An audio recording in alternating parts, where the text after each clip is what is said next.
নিজেদের বানানো চিপ দিয়ে কোম্পানি প্রফিট বেশি করে কিন্তু পারফরম্যান্সে মাইর যায়। কেমনে চলেন দেখে নিই। এখানে ব্র্যান্ডেড এবং নন ব্র্যান্ডেড দুইটা বোর্ডের আমি কম্প্যারিজন করে দেখাচ্ছি। প্রথমেই কোনো কিছু না চলা অবস্থায় কপি বোর্ডটা 0.4 ওয়াট পাওয়ার টানে, সেখানে উজি ব্র্যান্ডেড বোর্ডটা 0.5 ওয়াট পাওয়ার টানে। আমরা যদি 6 ইঞ্চির স্পিকার লাগাই দুইটা, সেক্ষেত্রে কপি বোর্ডটা থেকে হাইয়েস্ট আউটপুট পাওয়া যাচ্ছে 125 ওয়াট। ব্র্যান্ডেড অ্যাম্প্লিফায়ারে হাইয়েস্ট আউটপুট পেয়েছি 99 ওয়াট। এসব নাম্বার গোনা বাদ দিয়ে এখন আসল সাউন্ড টেস্টে যাই চলেন। প্রথমে উজি ব্র্যান্ডের অ্যাম্প্লিফায়ারটা দেখি। প্রথমে ট্রিবলটা আপনারা একটু শোনেন।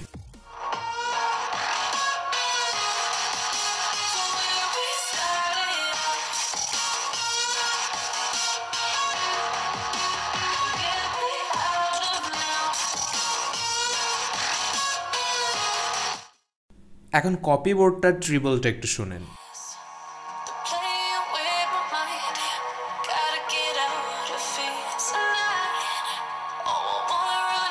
আমি সামনে থেকে শুনে যেটা বুঝলাম যে উজি বোর্ডের ট্রিবলটা কানের ভেতরে ঢুকে যায়।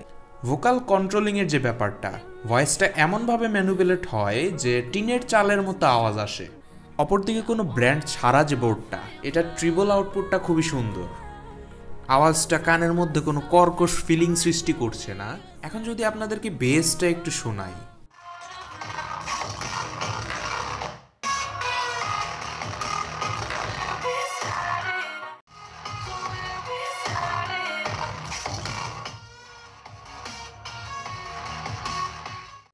বেস নিয়ে আসলে দুইটার কোনোটাতে কমপ্লেন করার জায়গা নাই।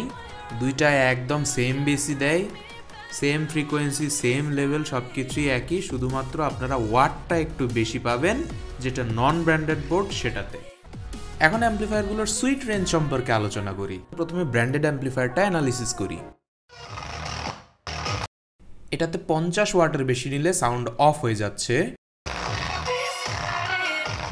40 ওয়াটের বেশি নিলে সাউন্ড ফেটে যাচ্ছে।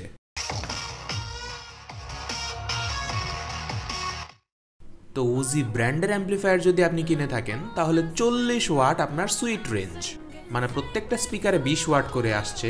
সেক্ষেত্রে ভালো কোয়ালিটির 6 ইঞ্চির স্পিকার বা মিডিয়াম কোয়ালিটির 8 ইঞ্চির স্পিকার বাজানোর জন্য অ্যাম্প্লিফায়ারটা ঠিক আছে। এখন নন ব্র্যান্ডেডটার দিকে ফোকাস করা যাক। 60 ওয়াটে এটা ডিস্টরশন আর ক্লিপিং করছে, 50 ওয়াট আউটপুট নেওয়ার জন্য অ্যাম্প্লিফায়ারটা ঠিক আছে। তার মানে এটা দিয়ে ভালো কোয়ালিটির 6 ইঞ্চি, মিডিয়াম কোয়ালিটির 8 ইঞ্চি আর লো কোয়ালিটির 10 ইঞ্চি স্পিকার চালাতে পারবেন।